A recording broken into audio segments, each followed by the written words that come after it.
Hello, everyone. It is Pal Ponder on Weather coming to you with another video.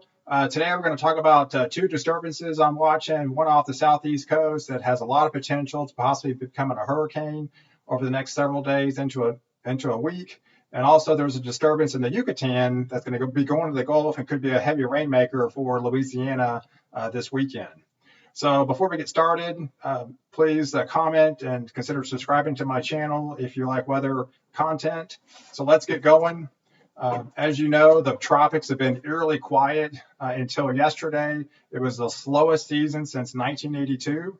But then last night, after about a 10% chance it was going to develop, way out in the open water, Chantal decided to form into a minimal tropical storm moving east at 22 miles an hour. Just want to show you this real quick, but it's just not going to affect anybody. It's what they consider a fish storm. So here's a little disturbance in the Yucatan currently at the moment. It's right now coming off the Yucatan. It's going to be going to the Bay of Campeche. And we've got this front that's going to be heading into Texas, kind of a weak front that's going to steer this thing into the Louisiana. So these are going to be the same areas that got impacted by Barry and potentially just could be a heavy rainmaker, as most of the guidance doesn't really have this thing forming. But and we'll kind of go over that and just maybe be like a heavy rainmaker along the southeast coast this weekend. So this is the probability of the depression over the next several days. As you can see, this kind of a heavy rainmaker off the Texas coast and between the Texas and Louisiana coast. Like I said, that front should steer this thing into Louisiana. All right, and it's actually showing a fairly good probability of some sort of development. Could be Dorian in a couple days. NHC has a 20% chance on this, but the conditions are becoming a lot more favorable. Here's the latest satellite picture of this disturbance off the Bahamas, where we got pretty good thunderstorm action going on in the Bahamas currently right now. And like I said, over the next couple of days, we'll be watching this, but conditions are becoming a lot more favorable for some sort of development. Here's the latest NHC, has about a 20% chance currently at the moment. You can see Chantal moving out in the open waters. But again, this is over the next 5 days. It has officially a 20% chance of development. And here is the probability of even, like I said, going into a tropical storm of Dorian. And we'll go over some of the models actually have this going into a hurricane in about a week. So this thing has a lot of potential. The conditions are becoming a lot more favorable in this environment. The MJO is going in phase 2. There's a lot less shear, and we'll go over all the guidance.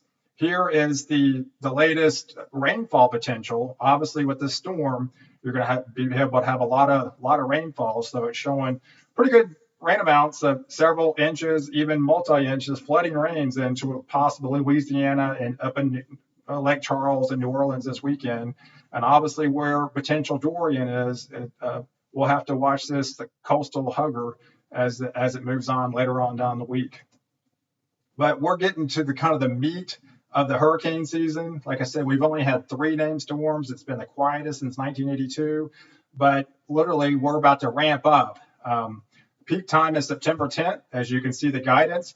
But the bulk of the storms form, 2/3 of the season form between August 20th and October 20th. So those 60 days, 2/3 of the storms form. And the latest Colorado update, the latest NOAA update has a kind of a little bit to average, which is 12 storms, to possibly above average, anywhere from 10 to 17 storms. So we got a long ways to go to catch that. But again, we're getting into the meat of the hurricane season. And here is the guidance or the tracks, the most likely tracks if something were to form in August and where they would go.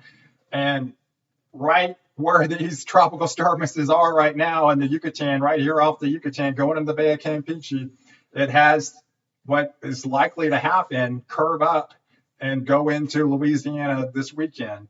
Potentially a storm, but this is a lot less likely to form versus the one off the southeast coast.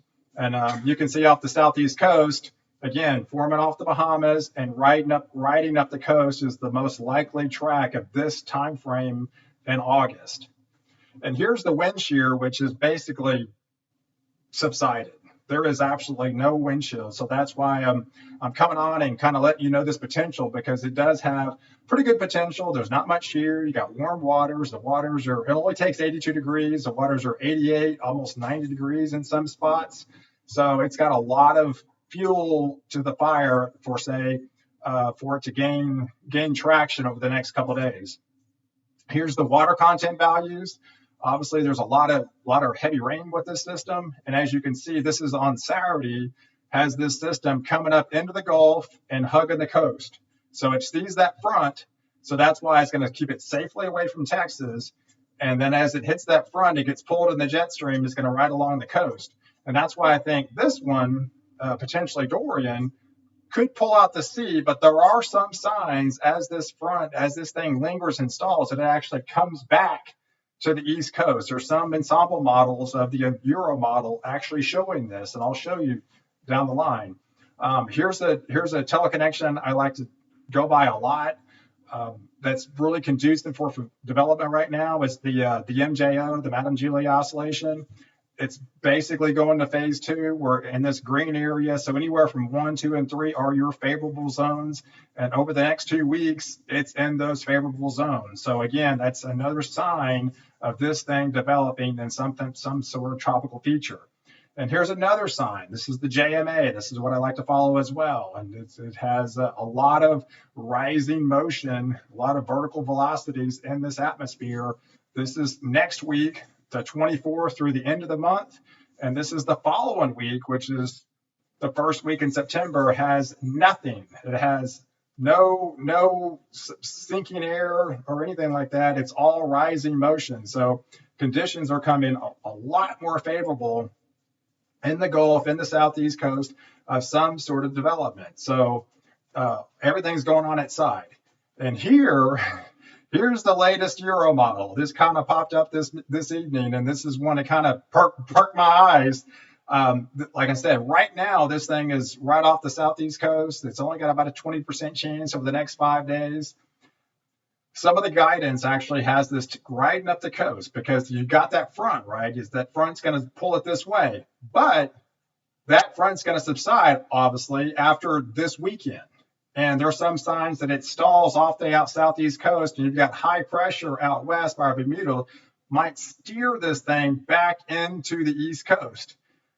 And next Friday, you can see this particular ensemble member has a 974 millibar hurricane potentially hitting the East Coast. That's a category 2. Anything under 990 would be a hurricane. So we definitely have to watch out for this system of possibly hugging the coast and keeping its strength, and then coming back and potentially affecting or impacting the East Coast later on in about a week from now. So I'm going to be doing mini updates on this. I was wanting to give you a kind of a heads up on how I think this might play out, but we've been pretty eerily quiet the last since the hurricane season started. But I think it's really going to ramp up as the shear subsided, the dust has subsided, and the conditions are coming a lot more favorable for tropical development. All right, guys, I appreciate you tuning in. I'll give you a lot more updates later on the line, but this potential storm of Dorian, I appreciate you, and catch me in the next video where I protect you before and after the storm.